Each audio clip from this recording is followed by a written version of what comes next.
Emas spot melonjak 1,62% menjadi $4.670 per ons. Awal 2026 dibuka dengan satu fakta yang membuat banyak orang terdiam. Harga emas resmi menembus 3 juta per gram. Prediksi yang sempat dianggap berlebihan pada Oktober lalu, kini benar-benar terjadi. Jika kita tarik grafiknya ke belakang, lonjakan ini sebenarnya bukan kejutan. Sejak awal 2025, tren harga emas sudah menanjak tajam. Dari kisaran 1,5 juta rupiah per gram, nilainya melonjak hampir 2 kali lipat hanya dalam setahun. Reaksi publik pun beragam. Ada yang tersenyum karena sudah menabung emas sejak belasan tahun lalu.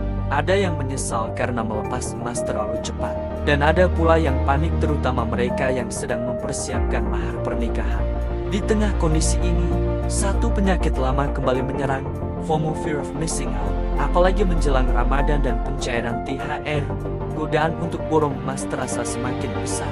Pertanyaannya sekarang, apakah membeli emas di 2026 sudah terlambat? Atau justru, ini masih peluang yang masuk akal?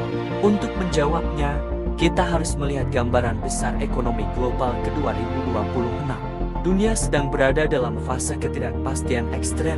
Inflasi tinggi, konflik geopolitik melebar, dan bahkan wacana perang dunia ketiga kembali muncul dalam diskusi internasional.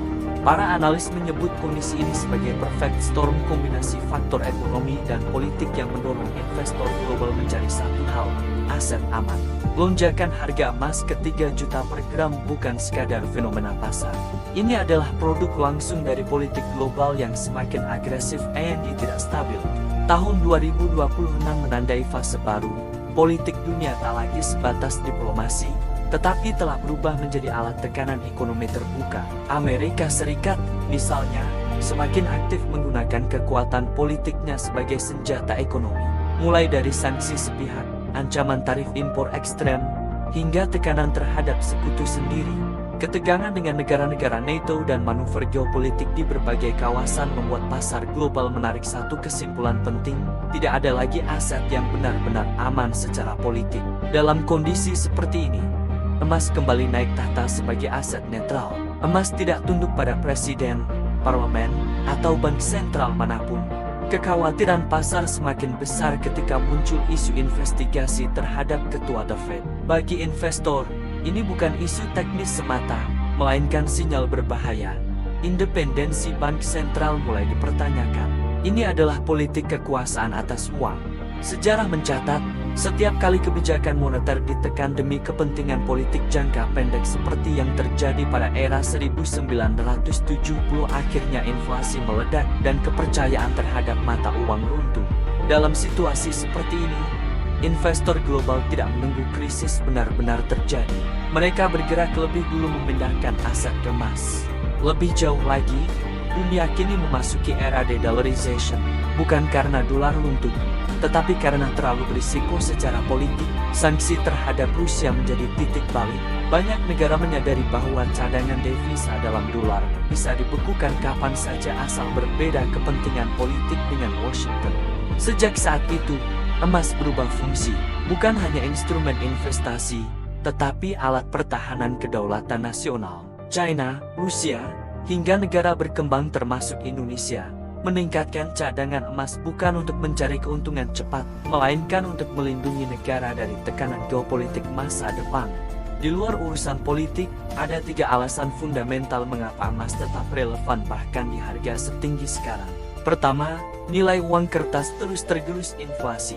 Emas terlihat mahal bukan karena berubah bentuk, tetapi karena daya beli rupiah dan dolar menyusut. Membeli emas sejatinya adalah menukar uang yang melemah dengan aset yang relatif stabil.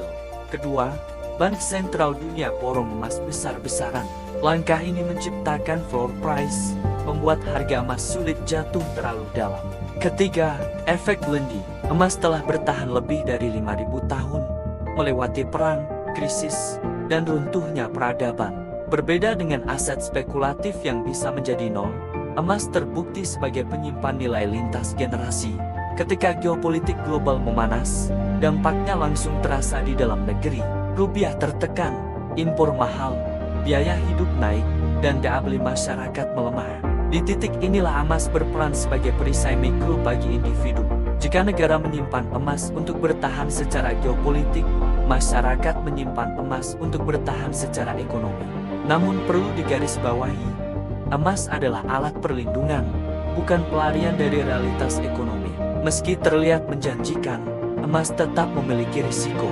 Risiko pertama, beli di harga puncak. Emas fisik memiliki spread jual beli 5-10%. Artinya, sejak dibeli, nilainya langsung minus di atas kertas. Risiko kedua, opportunity cost.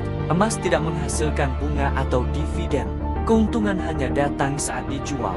Risiko ketiga, cash tetap raja saat krisis. Sejarah menunjukkan, pada awal krisis besar, emas justru sering dijual massal untuk mendapatkan likuiditas. Dan terakhir, jebakan portofolio. Harga emas naik seringkali menjadi sinyal ekonomi sedang melemah. Jika seluruh dana diparkir di emas, investor bisa kehilangan peluang membeli aset produktif lain yang justru sedang murah. Lalu, bagaimana bersikap bijak? Pertama, batasi porsi emas di 10-15% portofolio. Bahkan negara besar pun tidak menjadikan emas sebagai satu-satunya aset. Kedua, gunakan strategi DCA. Menabung emas secara berkala membantu meredam risiko beli di harga tertinggi. Ketiga, siapkan napas panjang. Emas cocok untuk tujuan 5-10 tahun ke depan. Menggunakan uang dingin bukan dana darurat atau kebutuhan dekat. Jadi, apakah membeli emas di 2026 sudah terlambat? Jawabannya, belum selama tujuannya tepat. Emas bukan alat cepat kaya. Ia adalah pelindung hasil kerja keras, bukan mesin spekulasi. Prioritas utama tetap bertahan hidup, kebutuhan dasar, arus kas, dan stabilitas finansial. Jika fondasi itu sudah aman, emas bisa menjadi pagar terakhir dari inflasi dan ketidakpastian global. Karena pada akhirnya, investasi terbaik bukan soal apa yang dibeli tetapi seberapa paham kita terhadap risiko dan fungsinya.